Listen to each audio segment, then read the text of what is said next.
Sometimes fate presents us with seemingly insurmountable challenges, and only genuine love can help us find the path to true happiness. This is a story of two loving hearts who desperately dream of a child and are willing to risk everything to bring a little miracle into their lives. Autumn that year began especially early.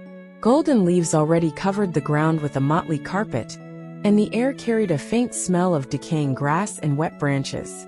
The sun broke through the sparse clouds, casting warm rays on the park by the old pond. "Do you remember our first kiss?" David asked, gently squeezing Emily's hand. He smiled involuntarily, looking at the leaves softly rustling underfoot. "Of course I do. The leaves were almost as bright back then." She raised her chin, catching the golden highlights. And for a moment her gaze seemed to drift into the past, when everything was simpler and happier. They were married in a small wooden church on the outskirts of the city. It rained on their wedding day, and after the vows of fidelity, the sun suddenly broke through, making the wet maples sparkle, as if someone had scattered gold on the branches. The leaves swirled in the wind's dance, as if congratulating the newlyweds on the beginning of their journey. David always remembered that moment with special warmth. He felt as if nature itself had blessed their union. Emily was in a simple yet elegant dress. Her eyes shone with love and hope, and there was an indescribable atmosphere of quiet happiness all around. It seemed he was ready to follow this girl to the ends of the earth. Now, several years later, this park had not lost its charm. The air was a bit cool. A gusty wind played with the branches of the maple under which they had once confessed their love. Emily involuntarily closed her eyes, as if trying to imprint this world in her memory in every detail. That evening they talked about the future. The young couple had dreamed of a child since the beginning of their marriage. Their family had warm traditions, having breakfast together every morning, buying fresh bread at the nearest bakery, and going out of town on weekends. They imagined how a baby, with tiny hands, ringing laughter and endless why questions, would join their measured happiness. But after another embrace, behind the familiar tenderness, anxiety crept in more and more often. Emily wondered in her mind, "Almost a year has passed since we decided to have a child. We waited so long. Why isn't anything happening? The doctor said we should wait a bit longer, but my heart can't bear the uncertainty. What if we can't become parents?" Her inner fear lay over everything around her like a soft shadow. And David, though trying to appear confident, was also worried and hid it carefully, trying to keep his wife's faith in the best alive. They walked along the alley where the fallen leaves trembled slightly in the light breeze. The yellow and crimson patches crunched underfoot, and somewhere deep in the park came the laughter of random passers-by. But in Emily's chest there was no laughter. There, a troubling premonition was beginning to form, as if their quiet happiness might be more fragile than the fallen leaves. Their hands, which a minute ago had been gently intertwined, suddenly fell to their sides. Each withdrew into their own thoughts. After the walk in the park, it seemed that silence lingered throughout the evening, accompanying David and Emily on their way home. Their cozy apartment in a low brick building usually greeted them with soft lighting and quiet radio music. But this time the house seemed unwilling to let in a new wave of worries. "Maybe we should order pizza?" David suggested, trying to ease the tension. "Yes, let's," Emily agreed wearily, although she usually tried to cook something special herself. When the box with its appetizing aroma finally appeared on the kitchen table, both realized they didn't really feel like eating. The air was filled with tension, and it seemed that each of them felt it especially keenly. "I know David is as worried as I am, but why is he silent?" Emily thought. "Why won't he say everything will be fine, or that we'll get through this together? I'm so afraid we'll lose our closeness." David tried to remain calm, but the silence gradually became unbearable. He glanced at Emily, who was sitting there, clutching a cup of tea that had already gone cold. "I'll call the clinic tomorrow and make an appointment, okay?" he offered, trying to sound confident. "Yes, call them." Emily bit her lip to keep from crying. "But maybe we should wait a bit longer? What if everything works out on its own?" He wanted to object, because the past few months had shown that on its own wasn't happening, and once The doctors had hinted at the possibility of more serious issues. But looking into his wife's sad eyes, David realized she was desperately trying to hold on to hope. "We'll see," he answered quietly, lowering his gaze. Outside, the rain was starting to drizzle. There was something oppressive in its rhythmic tapping on the windowsill, as if the weather itself shared their tension. Catching a glimpse of her reflection in the window, Emily suddenly felt a wave of fear rising within her, along with a strange emptiness. "We once dreamed of having a child," she thought. "Tiny hands and tiny shoes, and now I'm so afraid we'll never have a family. I'm afraid our relationship will start to fall apart. And then what's the point of it all?" Unable to sit still any longer, she stood up and, pretending she needed to check her phone, stepped out into the hallway. David remained in the kitchen, still holding a slice of pizza that no longer seemed appetizing. He sighed heavily and closed his eyes, trying to master his emotions. "I have to stay strong," he told himself silently. "For her. But how? What if the doctors confirmed the worst? And where did that certainty go? The one that gave me strength at the start of our marriage." At that moment, both of them understood that clouds of doubt and fear were gathering over their home. But neither dared to make the first move to dispel them. Even the love that once illuminated every moment of their lives now seemed to be hiding behind gray clouds, leaving them in an anxious twilight. David still summoned the courage to call the clinic the next day, despite his doubts. The nurse's voice on the other end was matter-of-fact and calm. She scheduled them for the earliest available time and wished them a good day. But inside, he felt a tight knot of anxiety, knowing that behind the door of the doctor's office they would learn whether they could become parents at all. The morning of the appointment arrived. Emily nervously fiddled with her purse as they waited in the corridor. White walls, people in lab coats rushing by, hurried assistants. Everything around them felt cold and indifferent to their fears and worries. "Mr. and Mrs. Wilson?" said the medical staff member, peeking into the hallway. "Yes, that's us," David responded, standing up and giving Emily's hand a slight squeeze to support her. They entered the office and the doctor, an older woman with gentle features, invited them to sit down. A stack of papers lay on the desk in front of her, and judging by the expression in her eyes, the news wasn't the most encouraging. "I have studied your test results very carefully," she began. "I'm afraid the situation is more complicated than we initially thought." Emily felt her heart sink. She glanced surreptitiously at David, who appeared tense, as if bracing for a blow. "To speak frankly," the doctor went on, "the chances of conceiving naturally are minimal. There are alternative methods, but they require significant financial resources and don't offer a 100% guarantee." Suddenly, the room felt cramped and stifling to Emily. She wanted to stand up and run anywhere, just so she wouldn't have to hear these merciless words. She bit her lip and barely held back tears. "Is it really that bad? Is this a sentence? Or can we still fight?" she wondered, her thoughts racing. "I'm so afraid even to think we might never become parents."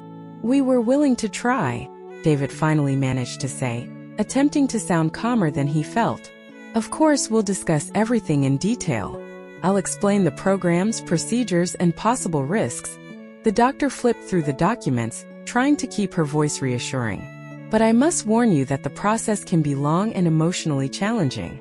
"Thank you, doctor," Emily said quietly, squeezing her husband's hand under the table. It was as if an invisible wall had risen between them and the bright future they had dreamed of for so long.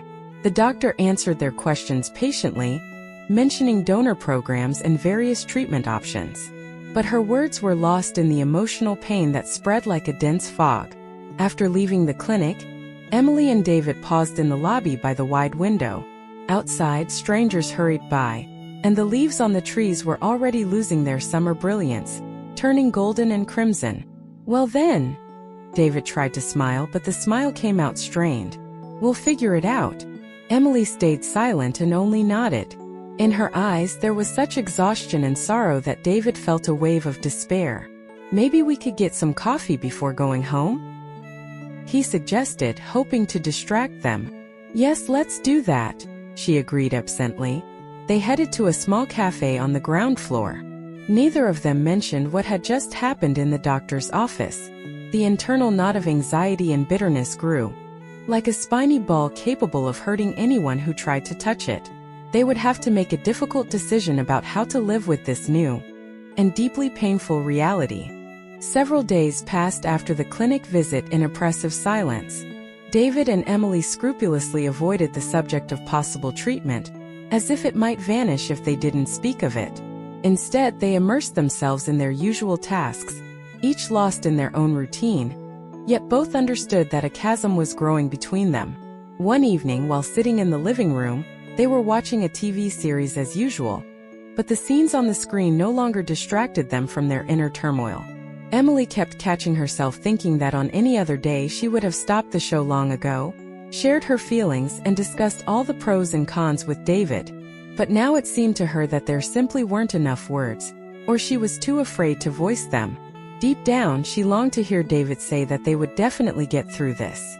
She imagined him taking her hand and telling her that nothing would destroy their marriage or their hope of becoming parents. But instead, he was absorbed in a new project, sometimes staying at work until late at night and coming home drained, as if someone had taken his soul. One day, when David was late again, Emily sat at the kitchen table, gazing into the dark window. Her heart clenched at the memory of the doctor's verdict. Now the words "minimal probability" echoed in her thoughts, and she couldn't get used to them. It began to feel as if the dampness of autumn had crept into their home, soaking every corner with its gray lifelessness. As the silence grew unbearable, Emily started noticing new details.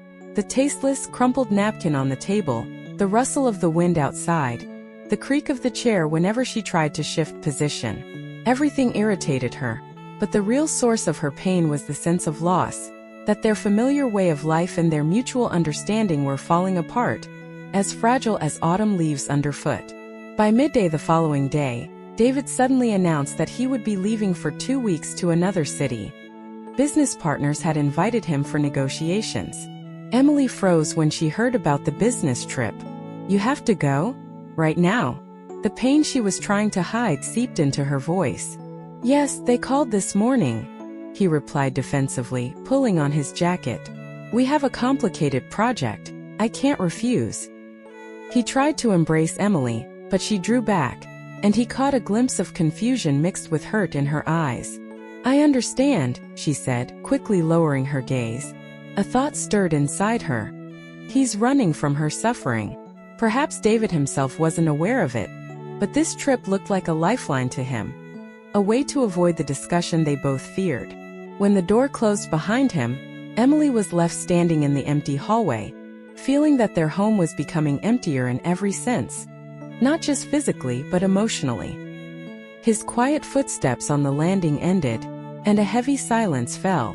It seemed that with David's departure, another crack had formed in their relationship, and troubling loneliness began its destructive work. In Emily's soul, a question grew louder, one she dared not utter. What if we're not who we used to be anymore and we can't get through this?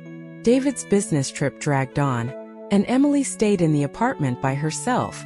Without his presence, the rooms felt even more spacious, and time seemed slow and endless. In the mornings, she would get up and mechanically make coffee but never drink it. The cup would grow cold on the windowsill while she stared out the window out of habit. Autumn reigned outside. The trees breathed in the chilly wind, gradually losing their leaves. When Emily came to her senses, she was troubled by the thought of how nature so naturally parts with its beauty. Leaves fell, spinning in the wind, but it was just the normal cycle, followed by winter, and then spring and a new turn of the seasons. It seemed to her that human life wasn't that simple. Once you lose something, you can't always get it back. Before long, she stopped turning on the TV in the evenings. It was easier to listen to the wind outside than to watch the happy faces in TV shows or commercials.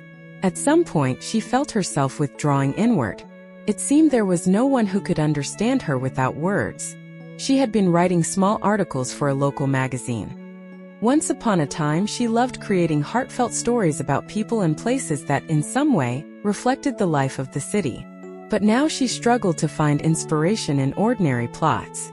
The editor, noticing that her writing had become gray, suggested she take a little time off, and Emily, not wanting to go into details, agreed. One evening, when the maples outside shimmered golden under the streetlights, she suddenly decided to go back to that same park. Perhaps she wanted to feel again the atmosphere of past happiness, or to ease the slow ache inside. When Emily reached the familiar paths, she was greeted by the gentle rustling of leaves. She remembered how she and David had strolled there after their wedding, laughing and making plans for the future.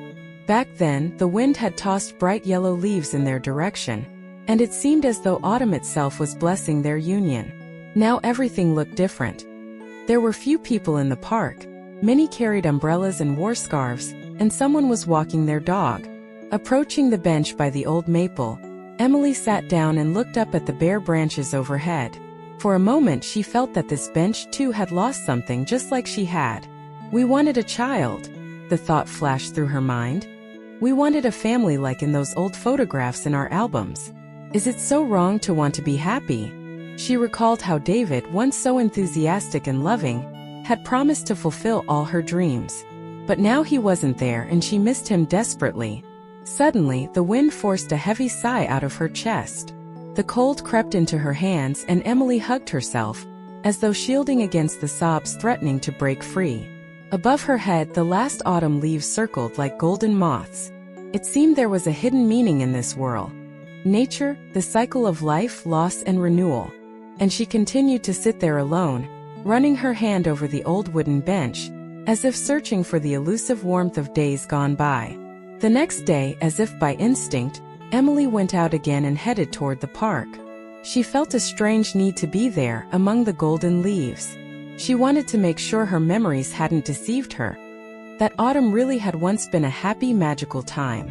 This time, the park greeted her with the sound of children's laughter. On one of the paths, a small fair had been set up for families. Someone was selling balloons, there were face painters, and on an improvised stage, little performers were acting out some funny play. Emily hesitated, unintentionally smiling at the sight of kids dressed in clown costumes. But her heart immediately clenched at the sight of parents happily clapping and recording their children on their phones. She couldn't help remembering how many times she had envisioned a similar scene. Their own child running around with a balloon, laughing, tugging at her hand, asking for ice cream. David walking alongside, his arm around Emily. All of them looking like such a happy family. And now, standing there alone in the midst of someone else's celebration, she realized that for the time being, that image remained out of reach. Inside her, an aching emptiness grew bigger with each breath. Approaching a little closer, she noticed a small girl struggling to put on a hat. The elastic had tangled in her hair. The girl's mother smiled, calmly helping her, and gratitude sparkled in the child's eyes. Suddenly, Emily felt a lump forming in her throat. She turned away, hurrying off to avoid letting strangers see her tears. She only stopped at the old maple tree where she and David had once confessed their love for each other. The tree still looked majestic, despite having shed its leaves. Its roots, like gnarled hands, reached deep into the ground, while the sturdy trunk stretched toward the sky, splitting the golden glow of the autumn sun. Emily placed her hand on the rough bark, feeling the intricate lines and creases under her palm. At that moment, it seemed to her that all the wisdom and pain of time were hidden within that tree. Like people, it had periods of bloom and decline, yet it went on living, changing its foliage the way a person changes hopes. She remembered how she and David had once stood there, admiring the golden lace of the leaves, vowing eternal love to each other. Where has that certainty gone, that we would build our own small but strong family? Emily thought. And what will happen to us if the doctors are right and there's no possibility left? Will everything end just like that leaf trembling on the branch? She didn't even notice how her fingers gripped the edge of her scarf, as though seeking support. Somewhere deep in the park, children's laughter rang out, bright and happy, making Emily's chest tighten. She sighed softly, glanced back at the colorful scene in the distance, then turned her gaze once more to the old maple. Inside her, she felt the growing sense that their old happiness could never be recaptured. Yet at the same time, something kept her from giving up completely. As though, along with the warm autumn sunlight, a glimmer of hope flickered in her soul, that life might offer them a different path. A couple of days later, when the autumn wind had fully taken hold of the city, Emily was sitting in the living room, washing down her headache pills with cool water. Without David, everything around her seemed lifeless. Even the familiar furniture looked as though it were in semi-darkness. The clock on the wall ticked loudly, each movement of the second hand a reminder of how slowly the days were passing. That evening David called, for the first time in the last few days of his business trip. Hearing his familiar voice, Emily felt her throat involuntarily tighten. She had been waiting for his call with a mixture of longing and fear, worried he would again say he was very busy, or still unsure of his return date. "Hi, how are you?" he asked, trying to sound upbeat. "I'm fine," she replied, listening to her own voice, which sounded foreign to her. "How are you?" A short pause hung on the other end of the line. Emily imagined him probably sitting in a hotel room or an office, leaning back wearily in a chair. "There's a lot of work," David said at last. "But I think I'll be able to come back in a few days. Hopefully this won't drag on any longer." She inwardly exhaled in relief. The thought that he would still come home, even if in a few days, felt like a small beam of warmth in an otherwise gray sky. And yet the old hurt was still there, like a splinter lodged somewhere inside. "I'll be waiting," Emily said quietly. "You know I'd like to talk when you get back." She herself hadn't expected to say those words at that moment. But suddenly she realized she could no longer stay silent about her despair. A timid hope sparked deep within her. Maybe they should try to discuss everything openly before the chasm between them became impassable. "Of course," David replied, and she could hear fatigue mixed with regret in his voice. I want to sort things out too." For a moment both were silent, as though sensing that on the other end of the line were the same worries and doubts. Emily closed her eyes, trying to imagine they would have the strength to restore the warmth that once bound them closer than any promises. When their conversation ended, a wind rose outside and rain, along with golden scraps of leaves, softly pelted the window. Emily put down the phone and looked at the dried flowers in the vase. Suddenly she wanted to take them out to the balcony, to let the remaining petals scatter in the wind, just as she hoped to release the suffocating melancholy from her soul. "He's coming home," Emily told herself. "Maybe this will be our first step toward finding each other again, and deciding how to move forward." And as though in answer to her thoughts, the treetops rustled softly above. Autumn continued its work of stripping away old leaves, making room for new beginnings. David returned late Sunday evening. The key turned in the lock a little louder than usual, and Emily, sitting in the living room with a book, flinched. She stood up, trying to steady the tremor in her hands. This was the moment she had both awaited and dreaded. When the door opened, they froze for a moment, looking at each other. David's tired expression and Emily's strained smile spoke of how difficult it was for both of them. He set his suitcase by the door and stepped toward her, awkwardly wrapping his arms around her shoulders. For a brief moment, Emily felt the familiar sense of security that once seemed unshakable, but now felt so fragile.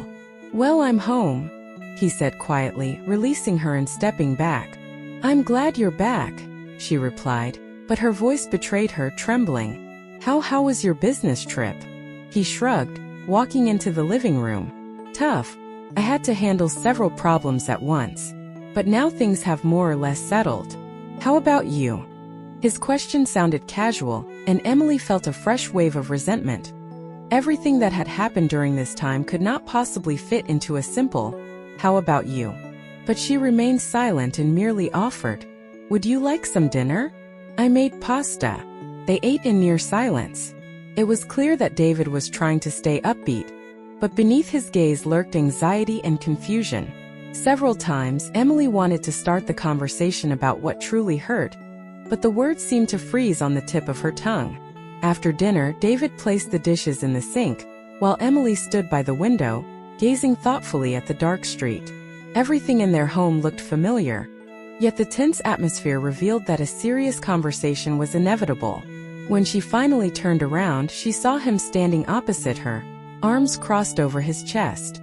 "You said you wanted to talk about what happened," he reminded her gently, trying to keep his voice calm. I think it's time to."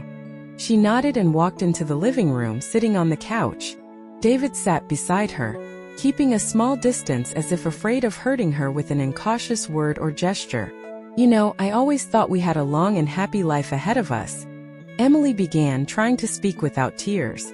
"That we could overcome anything together. But when the doctors said we had almost no chance, I was terrified." David listened without interrupting, and she continued, "I didn't know how to deal with it. And then you left. And I thought you just didn't want to see my tears. I felt like you were running away from me, from our problem." He lowered his gaze, staring at the floor. "Maybe I did run away," he admitted finally. "It hurt too much to see your suffering, and realize I couldn't fix it. Work was the one thing I was competent in. And I wanted to calm myself before talking to you." For a moment, silence hung between them, broken only by the faint rustling of the wind outside the window. "But this is our pain," Emily whispered. "I don't know what our future looks like if we can't have children. Maybe there are other options, but I'm scared even to think about it." "I'm scared too." David turned to her, and in his eyes, she saw genuine concern. "I don't want to lose what we have. It feels like we're already drifting apart, and I have no idea how to put us back together." Emily clutched a pillow on her lap, as if seeking protection. Tears welled up, and she wanted to say so much more, but feared worsening their already fragile situation. Finally, she decided to voice what had been lingering in her mind for days. "There's something I've been thinking about. We could consider adoption." David froze for a second, caught off guard by the openness of the idea. It was like a suddenly opened window, letting in a fresh wind of change. And at the same time, a daunting unknown. "I don't know how I feel about it," he admitted. "There's a lot to think about. But it's a chance to give love to someone who needs it, isn't it?" His voice wavered with uncertainty, but also curiosity. Emily closed her eyes and exhaled in relief. She had feared he would outright refuse.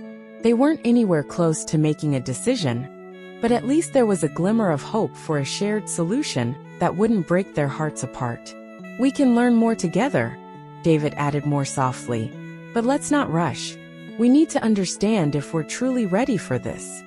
In that moment, the house seemed warmer, as if the spirit of the autumn evening had left its anxious chill outside the door.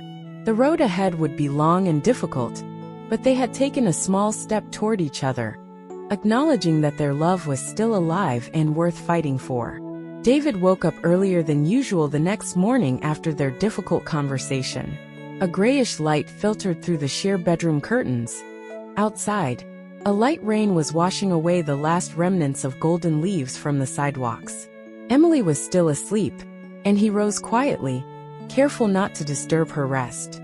In the living room, leaning against the window, David watched the raindrops falling from the eaves for a long time. And suddenly, he felt a warm spark cautiously ignite within him. The thought of adoption was starting to seem not frightening, but almost right. Yes, it would take strength and serious decisions, but perhaps this was how they could fulfill their dream of having a complete family. A little while later, he heard soft footsteps behind him. Emily entered the living room in a warm robe, her hair tousled, but her eyes looked at her husband without the previous sharp wariness. In her uncertain smile, he saw the desire to find a shared path. And like him, she was afraid of making a mistake. "You're already up?" she asked, trying to guess his thoughts by his expression. "Yeah, I woke up early," David admitted, smiling slightly and extending his hand to invite her closer. Emily took a few steps and leaned against him, wrapping an arm around his waist. She could feel his uneven breathing and felt a slight nervousness herself.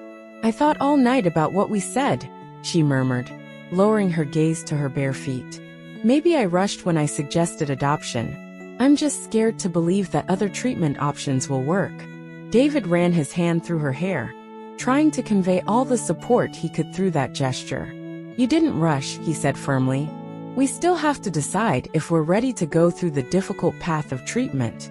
But you know, the thought of giving our love to a child who also needs a family, it doesn't seem wrong to me." Hearing these words, Emily looked up at him. Surprise flickered in her eyes, followed by tentative joy. She felt something warm and strong spreading through her chest, as if a quiet voice whispered, This is the decision that will restore your faith in each other. Maybe we could start by just learning more about it, she suggested.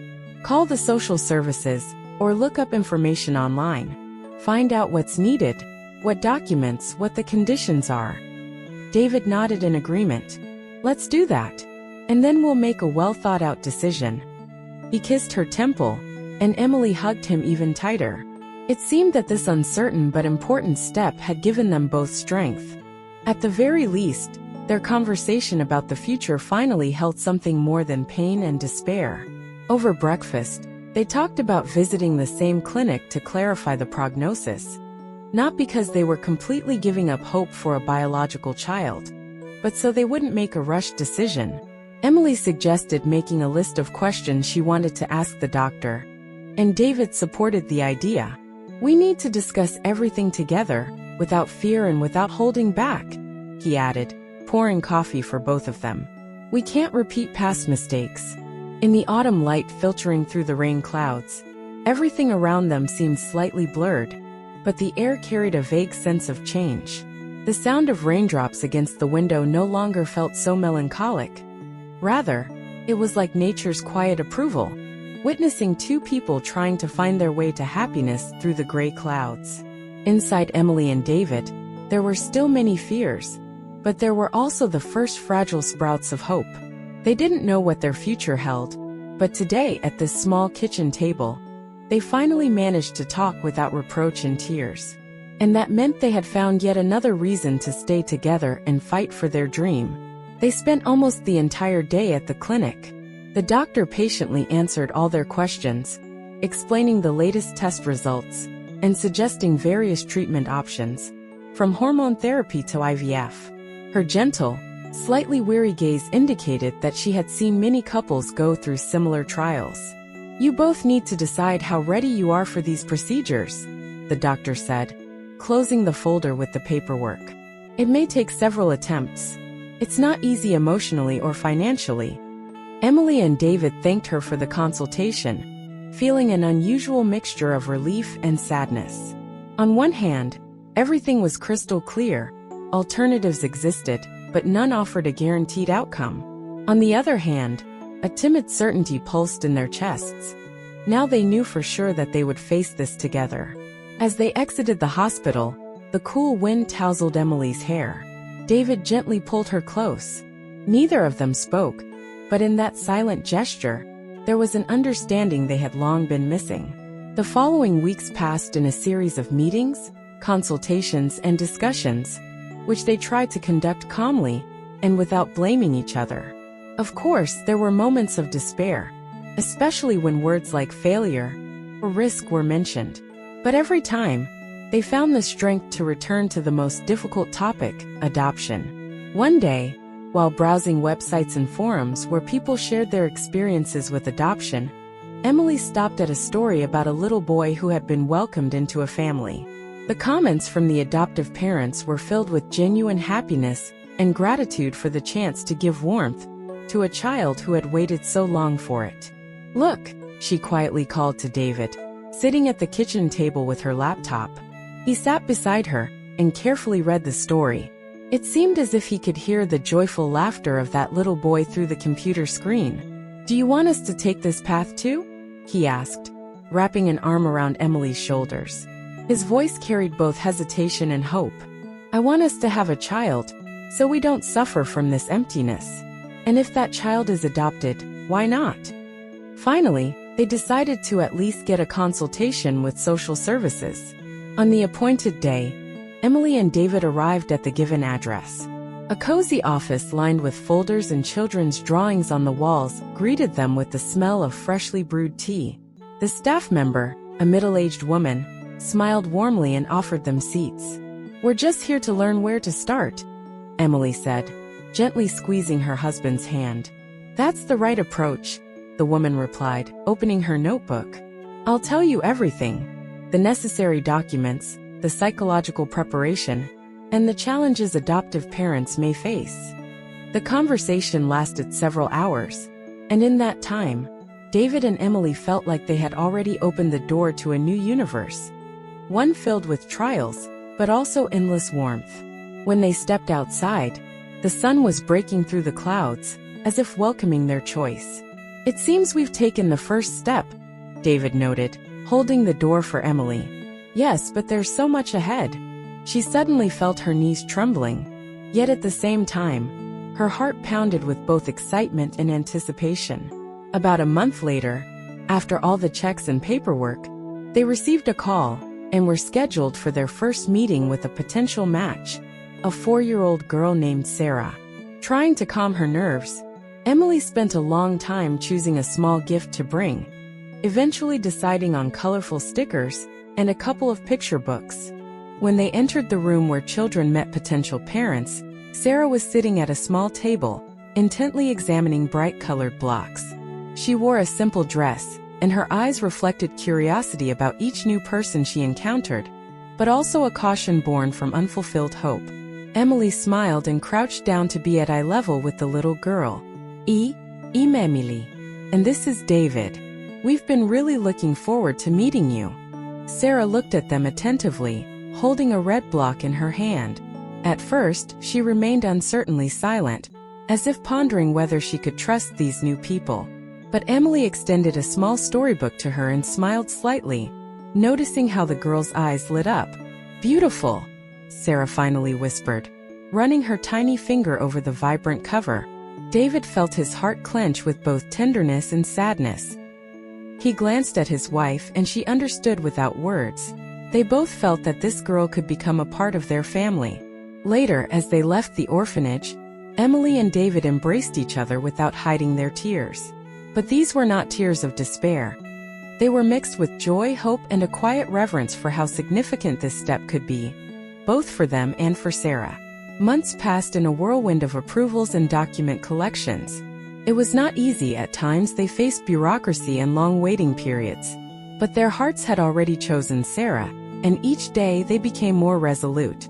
And then, as another autumn stole the golden leaves from the trees, they received permission and brought the girl home. Sarah immediately took a liking to the armchair by the window, where she sat for a long time, flipping through the picture books David and Emily had given her, a shy smile on her face. That evening, when everything had settled and the toys were neatly arranged on the shelf, Emily walked into the living room and saw David lifting Sarah into his arms, showing her the photos on the wall. Captured there were moments from their wedding. Golden leaves, happy faces. The girl listened, studying the pictures carefully, occasionally asking brief questions. "Is this Mom?" she asked, pointing at Emily in her wedding dress. David hesitated for a moment, caught off guard, then turned to Emily, whose eyes were filled with tears. He couldn't hold back a smile and nodded. "Yes, that's your mom, Sarah." At that moment, Emily felt a lump rise in her throat. She stepped forward and embraced them both, sinking into the warm embrace of a child and the strong hand that had once promised her happiness and had not failed her.